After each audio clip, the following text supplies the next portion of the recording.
7 बज रहे, तो सबसे ज्यादा धन्यवाद दूंगा मैं आपका, अपनी माओ बहनों का, बच्चियों का, नौजवान साथियों का, सम्मानित बुजुर्ग युवा साथी जो यहाँ लंबे समय से टिके हुए। हमारा क्या है, हम तो काम करते हुए आए, आके अब आपके बीच में हैं, यहाँ अपनी बात रखेंगे, फिर आगे की तरफ चलेंगे, फिर वहां जाके बात रखेंगे, और इसी तरह कारवां चलता रहेगा जब तक एक एक व्यक्ति तैयार नहीं हो जाता अपने हक अधिकारों को लेने के लिए, तब तक हमारा काम जारी रहेगा।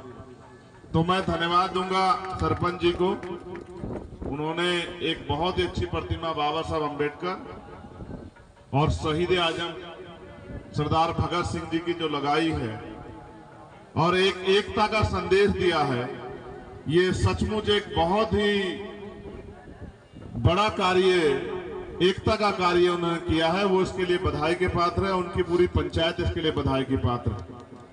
और मैं ये मानता हूं ये एकता एक दिन ऐसा इतिहास लिखेगी जिस इतिहास की कल्पना देश के वीर शहीदों ने की थी। तो समय समय पर जन्मे सभी वीरांगनाओं को, संतों, गुरुओं, महापुरुषों को मैं नमन करता हूं और ज्यादा समय न खर्च करते हुए अपनी बात आपसे रखता हूं। एक ऐसा भारत जिसका सपना शहीदों ने देखा,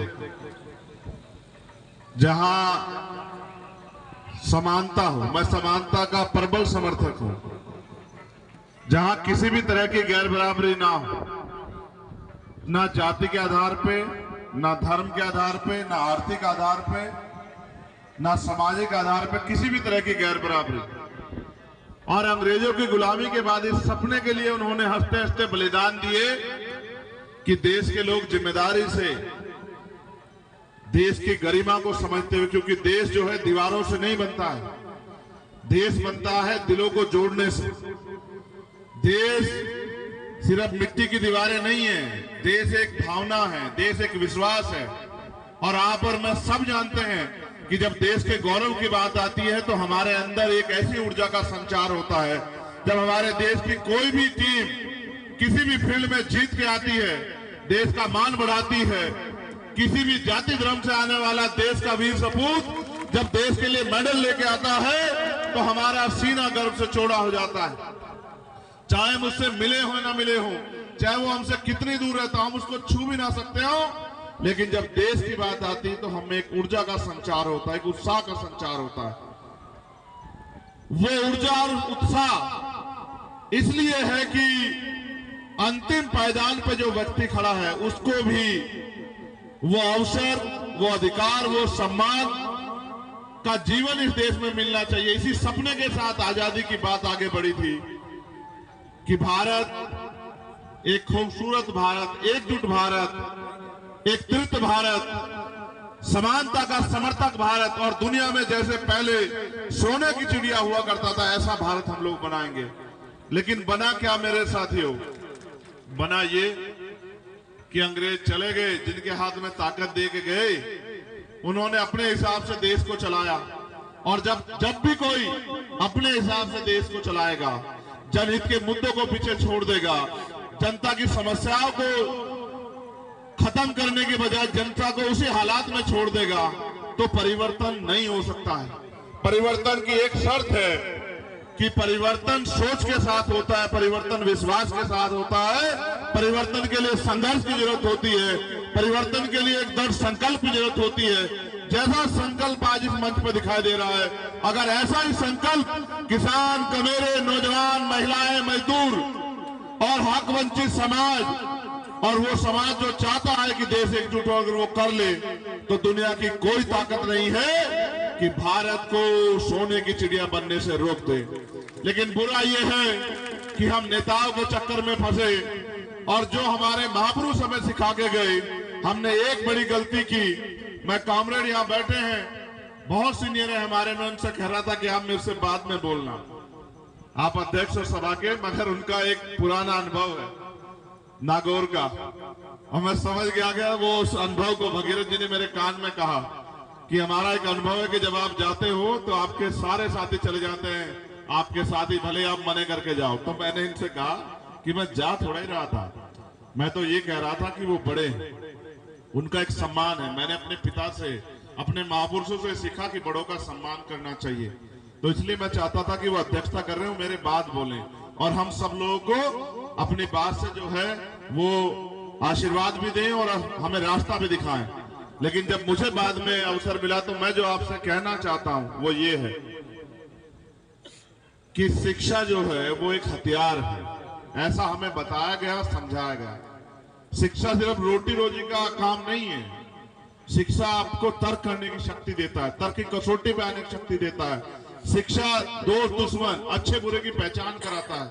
लेकिन जिस तरह से इस देश में तमाम सरकारों ने यहाँ के लोगों के साथ खिलवाड़ करने का काम किया कि शिक्षा को रोजगार बना दिया, प्राइवेट स्कूल खड़े कर दिए, सरकारी स्कूल की एजुकेशन कमजोर कर दी, गरीब भी अपने बच्चों को प्राइवेट स्कूल की तरफ लेके जाता है और उसकी जेब में पैसे नहीं होते। पैसे के लिए, पैसे पूरे करने के लिए उसको अपनी जमीन गिरवी रखनी पड़ती है, अपना पेट काटना पड़ता है, अपनी जो तमाम तरह से साधन संसाधन है वो लगाने पड़ते हैं कि बच्चा पढ़ लिख लेगा। लेकिन रोजगार में भी खेल कर दिया कि नौजवान पढ़ लिख के घूम रहा है। एक तो वो तर्क की कसौटी पे नहीं आया। क्यों नहीं आया? क्योंकि एजुकेशन को उसने समझा कि इससे रोजगार मिलेगा और वो रोजगार की लाइन में लग गया। रोजगार तो मिलेगा, ये सत्य है, लेकिन ज्ञान भी मिलेगा। आज लोगों में ज्ञान की कमी है। रोजगार, जो इन पे ज्ञान है वो सत्ता को बदल सकते हैं। जिनपे ज्ञान है वो सरकार की जो है क्रियाकलाप देख के, सरकार की नीतियों देख के ये आकलन कर सकते हैं कि सरकार किसका काम कर रही है। सरकार जनता के लिए काम कर रही है या पूंजीपतियों के लिए काम कर रही है? सरकार किसानों के लिए काम कर रही है या मजदूरों के लिए काम कर रही है? सरकार उनका शोषण कर रही है या सरकार उनको पैरों पे खड़ी कर रही है? इसलिए तर्क की कसौटी पे नौजवान खड़ा ना उतर जाए, इसलिए शिक्षा का बाजारीकरण यहाँ किया गया। मैं शहीद आजम भगत सिंह को जब याद करता हूँ, आज जब उन्होंने हमें उस रथ में चढ़ाया तो मैंने उस साथी से कहा कि वो गाना बजाना कि सरफरोशी की तमन्ना अब हमारे दिल में है और देखना है जोर कितना बाजुए कातिल में है। ये गाना एक बार मैं जेल में था, विधायक जी, 2 अप्रैल 2018 का आंदोलन हुआ। बहुत सारे बच्चों पे मुकदमे लगे, 17 बच्चों की शहीदी हो गई। मैं जेल में कुछ कर नहीं पा रहा था तो मैंने कहा क्या करूं, तो मैंने सोचा कि चलिए गांधी जी की तरीके से लड़के देख लेते हैं। मैं भूख हड़ताल पे चला गया। जेल में और कोई रास्ता नहीं था, अपना विरोध दर्ज कराना था। तो 8 दिन हो गए मुझे भूख हड़ताल। वो रोज अखबार में छपवा देते कि चंद्रशेखर तीनों टाइम खाना खा रहे हैं।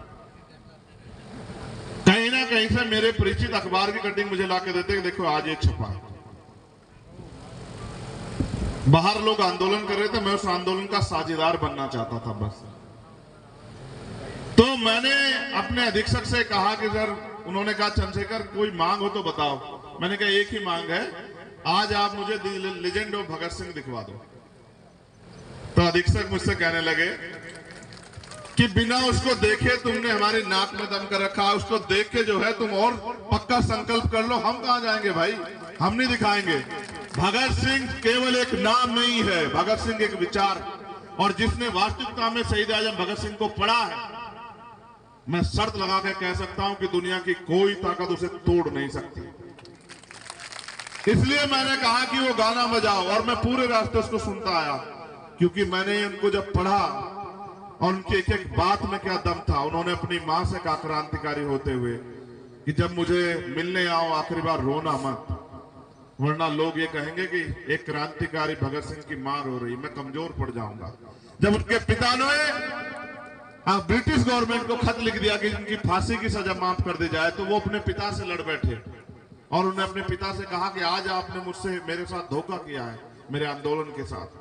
आज आपने मेरी पीठ में छुरा घोंपने का काम किया है। आपको कोई अधिकार नहीं मेरी लड़ाई को कमजोर करने का। मैं अंग्रेजों के सामने झुकूंगा नहीं किसी भी कीमत पे। आप मेरे पिता होके आप उनके आगे माफीनामा भेज रहे हो, आप उनसे मेरे लिए मदद मांग रहे हो कि वो मुझे माफ कर दे। मैं किसी कीमत पे माफी स्वीकार नहीं करूंगा। मैंने फांसी का तख्त इसलिए अपने लिए तय किया है कि मेरे जाने के बाद लोग जाग जाएं।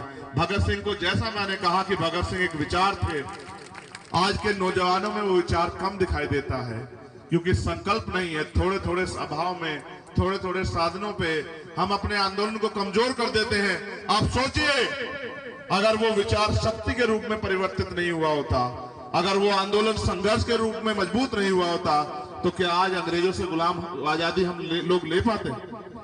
क्या इस समानता के साथ ये टेंट लगा के हम अपनी बात को रख पाते? ये इसको संभव करने के लिए बलिदान देना पड़ा है। इसलिए मैं आपसे भी कहना चाहता हूं, आप ये सोचते हो कि नारे लगाने से आजादी आ जाएगी, नहीं आएगी। नारे लगाने से कोई आजादी नहीं आएगी। हाँ, अगर नारे में सच्चाई हो, लगाने वाला ईमानदार हो, तो वो नारा जिसके कान तक जाएगा, उसको कम से कम उसके कान में सुरसुराहट पैदा होगी कि किसी बात पर चर्चा हो रही है। मैं लगातार आंदोलन में रहता हूं, इसलिए रहता हूं, मैं जानता हूं कि ये सरकारें आंदोलन से डरती नहीं है, लेकिन मैं चाहता हूं कि लोग जागते रहें। आंदोलन चलेगा, 13 महीने किसान बैठे रहे बॉर्डर पे। झुक भी सकता है, तानाशाह भी झुक सकता है, अगर झुकाने वाले सच्चे और ईमानदार हो। आपके हौसले की दाद दूंगा। किसान नेताओं, आपने देश के प्राइम मिनिस्टर को बता दिया कि लोकतंत्र में जनता से बड़ा कोई नहीं है। इसलिए मैं आपसे कहना चाहता हूं, मैं मध्य प्रदेश के बाद राजस्थान की यात्रा पे आया, और एक आज जो बीता है मेरे ऊपर, मैं जब निकलता हूं अपने लोगों के बीच में, उनकी आंखों को देखता हूं, जब वो मेरे हाथों को छूते हैं, उनके एहसास को देखता हूं। हाथ का छूना एहसास बताता है कि उसके मन में क्या चल रहा है। जब वो मुझे छूते हैं तो ऐसा एहसास पैदा होता है कि वो बहुत उम्मीद लेके बैठे हैं मुझसे कि शायद चंद्रशेखर के जरिए हमारी जिंदगी में बदलाव हो जाए। आज मैं जब आपके प्रोग्राम में आ रहा था, मैं कह रहा था रुकना मत, कहीं देर हो जाएगी। देर हो भी गई, लेकिन एक जगह ऐसी स्थिति आई, ककहरी या कुछ ऐसी एक जगह पड़ती है, वहां 150-200 महिलाएं, हमारी माए बहनें बिल्कुल गाड़ी के सामने खड़ी होगी और कहने लगी कि उतरना पड़ेगा। अब मैं नौजवान भाइयों को तो समझा लेता हूं, डांट भी लेता हूं, लेकिन माओ के आगे क्या कहता। तो मैं उतर गया, और उतरने के लिए जैसे मैंने गाड़ी खिड़की खोली तो एक माँ ने मेरा हाथ पकड़ लिया, कहा कि वहां चल। अब बेटा होने के नाते मैं उनसे क्या कहता, मैं चला गया, मेरा समय भी लगा, लेकिन मैं फिर ये समझता हूं कि जब वो मुझसे लिपट रही थी, उसकी आंखों में आंसू थे और एक दर्द, तकलीफ जो मैं महसूस करता हूं कि भले ही मैंने उसकी कोख से जन्म ना लिया हो, लेकिन मैं मानता हूं कि उसने मुझे बेटे से ज्यादा प्यार दिया। आज जिस बेटे को वो कोख में पाल के पैदा करती, उससे ज्यादा। और जाते जाते भी वो पगड़ी मेरे सर पे रख के गई, जो पगड़ी मैंने उनको दे दी थी। कहने लगी कि बस हमारा ध्यान रखना, भूल मत जाना। उनकी ये बात मेरे लिए एक सीख भी थी कि बहुत सारे लोगों ने उनसे बहुत से वादे करके उनको भुला दिया है। बहुत सारे लोगों ने उनकी भावनाओं के साथ खिलवाड़ की है, बहुत सारे लोगों ने उनके साथ धोखा किया, बड़ी बड़ी बातें की और फिर अपना मतलब निकाल कर चलते बने। ये समाज बड़े लंबे समय तक ठगा गया है, और इसलिए समाज में जो है ये आदमी को बहुत बहुत बहुत देर तक देखता परखता है, फिर फैसला लेता है। मैं आपसे पूरी जिम्मेदारी से कहना चाहता हूं, अभी मुझ पे गोली चली। गोली इसलिए चली क्योंकि यहां नेताओं की जबान बंद रखने के लिए सरकार के पास सरकारी मशीनरी है, सीबीआई है, ईडी है, इनकम टैक्स है, एनआईए है, झूठे मुकदमे, जेल है। और मेरी पहचान ही इस बात से है कि मैं जेल से नहीं डरता, मैं मुकदमों से नहीं डरता। और मैं एक प्राइमरी स्कूल के हेडमास्टर का बेटा हूं, मैं अपनी ताकत को समझता हूं। और क्योंकि मैंने आंदोलन देखे, आंदोलन को विनाश होते देखा, आंदोलन को, विचारधारा को बदलते देखा, बड़े बड़े दल को बहुत डाउन होते देखा, तो मैंने ये भी एहसास किया कि किन कारणों से आंदोलन कमजोर होते हैं। उन सब चीजों से मैंने सीख ली है। इसलिए मुझे रोक पाना इन हथकंडों के से आसान नहीं, इसलिए मेरे ऊपर गोली चलाई। आपका प्यार आशीर्वाद था कि मैं आपके बीच में हूं, लेकिन मैं फिर आपसे कहना चाहता हूं, एक गोली नहीं, 1000 गोली भी अगर चलेंगी, और जब तक मेरे शरीर में लहू का आखिरी कतरा रहेगा, मैं पूरी ईमानदारी से इस गुलामी की बेड़ियों काटने के लिए लड़ता रहूंगा। मैं इसको आजादी अभी नहीं कहूंगा। आजादी तब होगी जब गरीब को भी अमीरों जैसे अधिकार और स्वाभिमान सम्मान का जीवन मिलेगा। जब हर घर खुशहाल होगा, नौजवानों के पास आगे बढ़ने के रास्ते होंगे, अच्छी शिक्षा होगी, रोजगार होगा, अच्छा बीमार होने पर अच्छा इलाज मिलेगा, सुख सुविधाओं का जीवन होगा। और सबसे ज्यादा जरूरी कि गरीब को भी कर्म के आधार पे, जाति के आधार पे नहीं, कर्म के आधार पे सम्मान मिलेगा और जाति भी समाज बनेगा भारत। तब जाके जो है जैसी कल्पना हमारे महापुरुषों ने की, जैसी कल्पना आजादी के परवानों ने की, ऐसा भारत जब बनेगा। मैं इस मंच से घोषणा करता हूं कि मैं इस बार अमरा राम जी को विधानसभा में देखना चाहता हूं और अमरा राम जी को यह भी कहता हूं, मैं आपको चुनाव लड़ाने, आपके लिए वोट मांगने के लिए आऊंगा, मैं आपको विधानसभा में छोड़ूंगा नहीं इस बार जाए बगैर। मैं अपने साथियों से भी कहूंगा, उस विधानसभा में जहां ये लड़ते हैं, क्या नाम है अध्यक्ष जी उसका, दाता रामगढ़ में आपका दोस्त रहता हो, रिश्तेदार रहता हो, भाई रहता हो, साथी रहता हो, उन सब से कहना कि इनके पीछे खड़े होकर इस बार इनको विधानसभा तक, जयपुर तक छोड़ के आना है। क्योंकि हम लोग वोट इसलिए देते हैं कि ये नेता जाके हमारी बात रखेगा, लेकिन आजकल नेता इसलिए आते हैं, इसलिए चुनाव जीतते हैं कि पैसे से पैसा कमा सके। आज की राजनीति में पैसा हथियार हो गया है। व्यक्ति आता है, पैसे खर्च करता है, फिर पैसे से पैसा कमाता है और जनता के मुद्दे वहीं के वहीं रह जाते हैं, इसलिए लोग ठगे गए हैं। मैं अपने लोगों से भी कहूंगा, वोट का अधिकार गुलामी से मुक्ति के लिए मिला है, वोट का अधिकार बेकदरी के लिए नहीं मिला है। और राजस्थान में क्या हाल है, 2 अप्रैल 2018 आपने देखा, और केंद्र की सरकार क्या कर रही है आप देख लो। धीरे धीरे संविधान को खत्म करने का काम कर रही है, धीरे धीरे संविधान के मूल उद्देश्य को कमजोर करने का काम कर रही है। पहले नौकरियां आती थी, अब नौकरियों के नाम पे झुंझुने हैं, अब लेटरल एंट्री है, अब ठेकेदारी है, संविदा के नाम पे अपने लोगों को, विधायकों को, मध्य प्रदेश में मैं था, विधायकों के रिश्तेदार, मंत्रियों के रिश्तेदार सब नौकरी लग गए और गरीब के बच्चे लाइन में खड़े रह गए। और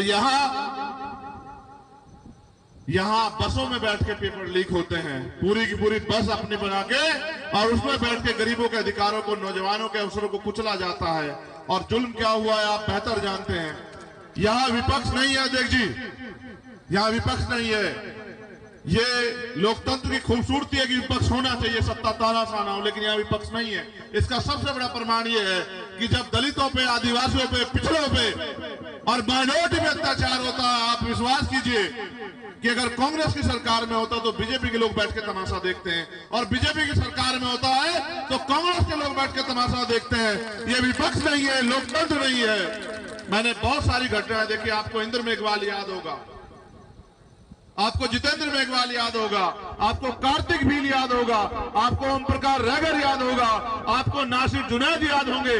आप ये बताओ, नासिर जुनैद को यहां से उठा के लेके गए, मारा पीटा हरियाणा में, और फिर जब पुलिस ने भी मना कर दिया कि इनको हम नहीं रखेंगे, फिर उन दोनों बच्चों को, वो हमारे भाई थे, उनको जला के मार दिया। मुख्यमंत्री जी को बिल्कुल खबर नहीं हुई। हमने पूरे राजस्थान में आंदोलन कराया, पूरे हरियाणा में आंदोलन कराया, पूरे उत्तर प्रदेश में आंदोलन कराया, उत्तराखंड में आंदोलन कराया। फिर मुख्यमंत्री जी को लगा कि जिनको गुलाम समझते हो मुस्लिम समाज के लोगों को, ये वोट बैंक ना खिसक जाए, फिर भागे भागे गए कि मैं भी तुम्हारा कुछ लगता हूं, मैं भी तुम्हारे लिए कुछ कर सकता हूं। ये बात मैं आपको इसलिए बता रहा हूं कि अगर वास्तविकता में विपक्ष होता तो सरकार की नाक में दम कर देता। 2 बच्चों की हत्या हुई थी, और जिस तरह से मैंने आपको बताया कुछ अमन सिटी में जो हुआ, आपने देखा किस तरह तमाशबीन बने हुए थे। पहले जाति देखते हैं अपराधियों की, फिर ये देखते हैं कौन सी पार्टी जुड़ा है, उसके बाद आते हैं। इसलिए मैं आपसे कहना चाहूंगा कि ये जो मजाक आपके साथ चल रहा है, इस मजाक को आपको रोकना पड़ेगा, और ये ताकत आपके हाथ में है। बस जनता ये नहीं सब जान पाती या इस बात को समझने में कमजोरी दिखाती है। उनको लगता है नेता बड़ा है, और मैं ये कहता हूं कि लोकतंत्र में जनता बड़ी है। जनता चाहे तो भगीरथ जैसे साथी को विधानसभा भेज दे, और अगर जनता चाहे तो राजस्थान के मुख्यमंत्री जी को विधानसभा में घुसने भी ना दे। ये जनता के हाथ में है। जनता पता नहीं अपने आप को क्यों कमजोर समझती है। इसलिए मैं आपसे कहना चाहता हूं, आपके पास वोट की शक्ति है, वोट 2 धारी तलवार है। अगर आपने अपने व्यक्ति को दी जो आपका हित चाहता है, जो आपके लिए लड़ रहा है, तो वो विधानसभा में भी आपके लिए लड़ेगा और आपकी समस्याओं का सलूशन कराएगा। और अगर आपने किसी भी लाभवश, किसी भी सुविधावश, किसी की बातों में आके ऐसे व्यक्ति को दे दी जो विचार से भी आपके साथ ना हो, व्यक्तिगत भी आपके साथ ना हो, कुछ ही समय का मित्र हो, तो फिर 5 साल रोने के लिए, चिल्लाने के लिए, तड़फने के लिए तैयार हो जाओ। अगर आपको अपने 5 साल के भविष्य का फैसला करना है तो अगले 2 महीने मेहनत करो, एक एक वोट को तैयार करो, वोट को संगठित करो और एकजुट होके अपने अधिकारों के लिए वोट दो। फिर देखो आपकी जिंदगी कैसे बदलती है। 52% पिछड़ा वर्ग रहता है यहाँ। मंडल कमीशन भी आया, कितने % आरक्षण मिलता है, अब अपने आप देखो। क्यों नहीं बैंक लोग भर रहा है? क्यों SC/ST के लोगों पर अन्याय अत्याचार बंद नहीं हो रहा है?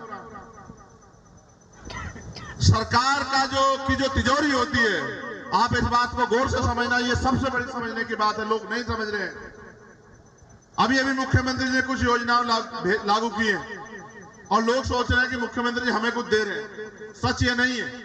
आप इस बात को समझो कि जो सरकार की तिजोरी होती है वो आपके पैसे से भरती है।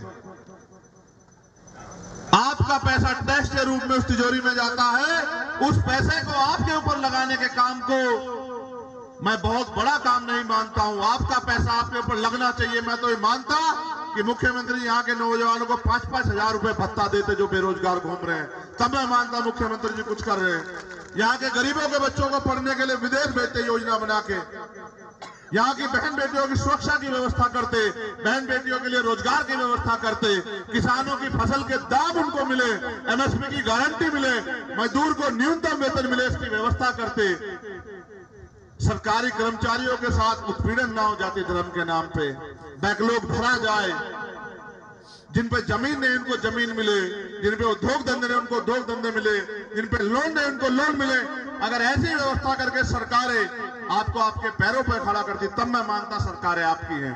और अगर वो ऐसा काम नहीं कर रही है तो मुझसे मान के सुन लो कि ये सरकारें आपकी नहीं, और जो सरकारें आपकी नहीं है वो आपका भला नहीं कर सकती है। इसलिए आपसे कहना चाहता हूं, अगर वास्तविकता में आप चाहते हो कि चंद्रशेखर आपके लिए कुछ करे, तो फिर मेरे हाथों को वोट की शक्ति से मजबूत करो, क्योंकि जब तक आप मुझे वोट की शक्ति नहीं दोगे, मेरे पास आपकी जिंदगी बदलने की ताकत नहीं आएगी। अगर ताकत का एक फॉर्मूला है, ताकत चाहते हो तो ताकत दो, और जिस दिन आपने ताकत देनी शुरू करी, याद रखना उस दिन आपके साथ होने वाला अन्याय जो है एक झटके से बंद होना शुरू हो जाएगा। और एक ऐसा समय आएगा कि हर कोई स्वाभिमान सम्मान के साथ जिएगा, किसी के साथ अत्याचार नहीं होगा, जुल्म नहीं होगा, अपमान नहीं होगा। ये तब होगा जब आप इन निकम्मे नेताओं को छोड़ के आप ताकत जो है जो आपके पास है, जिसको बाबा साहब अम्बेडकर ने 4-4 बच्चों कुर्बानी से दी, इसको चंद्रशेखर आजाद को सौंपने का काम करोगे, तब ये परिवर्तन होगा। वरना सड़कों से आंदोलन हो सकते हैं। एक कानून बदलवाने के लिए यहाँ किसान नेता बैठे 13 महीने लगे, जो किसान कानून चाहते नहीं थे। अगर आप अधिकार चाहते हो तो फिर 10 साल आंदोलन करना पड़ेगा, या फिर एक अच्छा रास्ता यह है कि आपके अंगूठे में इतनी शक्ति है। पहले लोग राजतंत्र था, तलवारें चलती थी, भाले चलते थे, हाथी घोड़ों पे युद्ध होते थे, हजारों लोग शहीद हो जाते, तब जाके राज बदलता था। आज मेरे लोगों, आपके हाथ में इतनी शक्ति है, ऐसे अपने निशान पे बटन दाब देना, फिर देखना आपका विधायक जीत के जाएगा, सरकार बनेगी और फिर आपकी समस्याओं के लिए सरकार लड़ेगी। मैं तो आपको जगाने के लिए आई, ये मेरा काम। मैं मानता हूं लोग धीरे धीरे जागेंगे, लेकिन आज नहीं तो कल जागेंगे। हमें भरोसा है कि हमारे महापुरुषों के सपनों का भारत बनेगा, जहां समानता होगी, जहां बंधुत्व होगा, जहां भाईचारा होगा, जहां लोग एक दूसरे के खून के प्यासे नहीं होंगे। आज आप मार्केट में जाके देखो, लोग जहर बेचने से परहेज नहीं कर रहे हैं। अगर 2 पैसे जेब में मिलते हो, कितनी चीजों में मिलावट हो रही है, आप जाके देख लो। देखो क्या हालात हो गई है। इसलिए आपको अपने पक्ष में फैसले लेने पड़ेंगे, तभी भ्रष्टाचार के खिलाफ कानून बनेंगे, तभी भ्रष्टाचारियों पर कार्रवाई होगी, तभी ईमानदार लोगों को आगे बढ़ने का अवसर मिलेगा, जब आप अपनी वोट की शक्ति को समझोगे। इसलिए मैं आपसे अपील करूंगा कि आने वाले कल में जो अगले 2 महीने आपके पास हैं, एक होता है वोट देना, एक होता है वोट दिलाना। एक आदमी, एक व्यक्ति को तैयार रोज करे, अपनी जिम्मेदारी को समझे, और फिर देखिए अगले 1.5 महीने में एक एक आदमी 60-70 लोगों को तैयार करेगा। और जिस तरह आप हजारों की संख्या में इस विधानसभा में हो, जितने लोग यहाँ बैठे हो, अगर एक एक आदमी को रोज तैयार करोगे, 60-70 आदमी एक आदमी तैयार कर देगा, तो आपके प्रत्याशी को 60-70 हजार वोट पड़ेगा। और जब आपके प्रत्याशी को 60-70 हजार वोट पड़ेगा, आपका प्रत्याशी 10:30 बजे विधानसभा में जाएगा। जब विधानसभा में जाएगा तो आपके हकों के लिए लड़ेगा। इसलिए मैं आपसे अपील करूंगा, अपनी जिम्मेदारी को समझो, अपनी जिम्मेदारी को अपने कंधों पे उठाओ और आगे बढ़ के काम करो, मेहनत करो, गली गली जाके लोगों को तैयार करो। सिर्फ नारों तक सीमित मत रहो। ये